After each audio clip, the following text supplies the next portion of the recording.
पहिली विषय खेळू करू शिकू याच्यामध्ये आपला प्रमुख घटक आहे आरोग्य आणि त्याच्यामधील उपघटक आहे स्वच्छता। या संबंधी आज आपल्याला थोडासा अभ्यास करायचा आहे। तर हे पुस्तक सर्वांकडे आहे, तर तुम्ही तुमचं पुस्तक काढायचं आहे। तर सर्वप्रथम आपण काय करूया, या चित्राचं वर्णन करूया। काढलं सर्वांनी पुस्तक, पहा बरं चित्रामध्ये काय काय दिसते आपल्याला। तर घर आहे, ठीक आहे नाही, नंतर घरामध्ये घरातील सगळे सदस्य आहेत आणि साफसफाईचं काम चालू आहे। त्याच्यानंतर पुढच्या चित्रामध्ये काय आहे, शाळा आहे, ठीक आहे नाही, आणि शाळेच्या मैदानावर बरीच मुलं आहेत आणि शिपाई काका शिपाई मावशी शाळेचा परिसर काय करत आहेत रे, स्वच्छ करताना आपल्याला दिसत आहेत। त्याचबरोबर खालचं चित्र आहे, पहा खालचं चित्र पहा बरं, तो काय आहे तर आपल्या कॉलनी मधला किंवा आपल्या घराच्या आसपासचा परिसर आहे। त्या परिसरातील स्वच्छता करण्याचं काम इथे लोक करत आहेत। आणि पुढच्या चित्रामध्ये काय आहे, एक वर्गखोली आहे आणि या वर्गखोलीमध्ये काय काय दिसते पहा बरं, वर्गखोली अगदी स्वच्छ आहे की नाही, म्हणजे आपल्याला काय करायचं आहे, स्वच्छता या घटकाविषयी आपल्याला अभ्यास करायचा आहे। तर आपण काय करूया, सर्वप्रथम आपलं पहिलं चित्र आहे की नाही, पहिलं चित्र कुठलं आहे रे, तर ही आपली घरखोली आहे की नाही। चित्र दिसतं सर्वांना, पहा बरं आता चित्रामध्ये काय काय आहे रे, पहा बरं आई आहे, ठीक आहे नाही, आई काय करत आहे रे, झाडूच्या मदतीने घरातील कचरा गोळा करत आहे आणि आईच्या दुसऱ्या हातामध्ये काय आहे तर सुपली आहे।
चित्र आहे.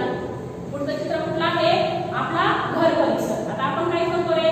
फक्त आपल्या घरासमोरचं अंगण स्वच्छ ठेवण्याचा प्रयत्न करतो आणि आपल्या दारातला किंवा आपल्या अंगणातला जो कचरा आहे तो काय करतो रे? आपण रस्त्यावरती फेकतो किंवा रस्त्यावर तो लोटून देतो. तर तसं नाही करायचं. तर काय केलं पाहिजे? आपण आपल्या अंगणातील कचरा एका ठिकाणी गोळा करायचा आणि तो कचरा हा कचरा कुंडीतच टाकला पाहिजे. आपल्या परिसरामध्ये पहा, एक 4 ते 5 दिवसांनी किंवा 8 दिवसातून एकदा तरी घंटागाडी येत असते. ती घंटागाडी काय करते रे?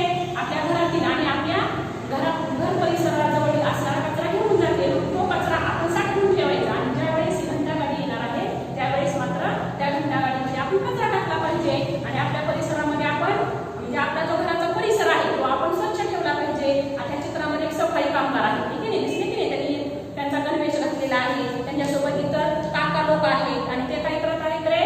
तो परिसर स्वच्छ ठेवत आहेत. कचरा गोळा करून टोपलीत भरत आहेत आणि तो टोपलीतील कचरा हा कचरा कुंडीमध्ये टाकला जातो. त्याचबरोबर ह्या काकांसोबत काही कामू पण आहेत, म्हणजेच पुरुषांसोबत महिला देखील परिसर स्वच्छतेचं काम करत आहेत. म्हणजेच आपण आपल्या घराभोवतीचा किंवा घराजवळचा परिसर हा स्वच्छ ठेवला पाहिजे.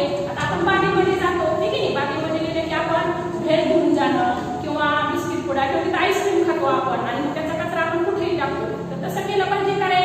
नाही. तर आपण तो कचरा हा कचरा कुंडीमध्ये टाकला पाहिजे आणि आपण आपला तो परिसर स्वच्छ ठेवण्यासाठी मदत केली पाहिजे. म्हणजे स्वच्छता ही आपल्या स्वतःपासून सुरू होते. म्हणजे सामूहिक स्वच्छता जी आहे किंवा सार्वजनिक जी स्वच्छता आहे, सार्वजनिक म्हणजे सगळीकडची, ती आपण स्वतःपासून सुरुवात करायची. आपलं घर तर आपण स्वच्छ ठेवतोच, त्याचबरोबर आपण आपल्या घराचा जो परिसर आहे तो सुद्धा स्वच्छ ठेवायचा आहे. त्याच्यानंतर आपलं शेवटचं चित्र आहे. कुठलं आहे शेवटचं चित्र? तर वर्गखोली. पहा, ही वर्गखोली आहे की नाही? ही वर्गखोली कशी दिसते रे आपल्याला? अगदी स्वच्छ अशी दिसत आहे, नीटनेटकी आहे. सगळं साहित्य म्हणजे योग्य त्या ठिकाणी जागच्या जागी ठेवलेलं आहे. कपाट आहे, बेंच आहे, टेबल आहे, त्यानंतर फुलं आहे, ठीक आहे, फुलदाणी आहे. म्हणजे ही वर्गखोली कशी आहे? अगदी स्वच्छ चकचकीत आहे. म्हणजे आपण सुद्धा आपला वर्ग काय केला पाहिजे? स्वच्छ ठेवला पाहिजे. तुम्ही काय करता? वहीचं नको असलेलं पान काढता आणि मग ते तसंच बेंच खाली टाकून देतं. पण काय केलं पाहिजे? वर्गाच्या घरात आपल्या कचरा पेटी असते, कचरा कुंडी. त्या कचरा पेटीमध्ये कचरा कुंडीमध्ये तो कचरा टाकला पाहिजे. किंवा तुम्ही तुमच्या पेन्सिलला टोक करताय की नाही शार्पनरच्या मदतीनं, तर तो पडलेला कचरा सुद्धा तुम्ही काय केला पाहिजे? कचरा कुंडीमध्ये टाकलेला पाहिजे. एखादा पेन संपलेला आहे किंवा कलर बॉक्स रिकामा झाला, खराब झालेला आहे, तर तो कचरा सुद्धा तुम्ही काय केला पाहिजे? कचरा कुंडीमध्ये टाकला पाहिजे. जेणेकरून आपला वर्ग कसा राहणार आहे रे? स्वच्छ राहणार आहे की नाही? म्हणजे आपला वर्ग हा आपण स्वच्छ ठेवायचा आहे. वर्गामध्ये वर्ग जर स्वच्छ असेल तर आपल्याला आपले शिक्षक जे शिकवतात ते सुद्धा ऐकायला किंवा शिक्षण घ्यायला सुद्धा मजा वाटते किंवा आनंद वाटतो. जर वर्ग घाण असेल, कचरा असेल तर आपलं मन लागत नाही किंवा मन अप्रसन्न राहतं, दुःखी होतं. जर आपला वर्ग जर स्वच्छ असेल तर आपलं मन हे प्रसन्न होतं. त्यामुळे आपण आपली वर्गखोली ही स्वच्छ ठेवायची.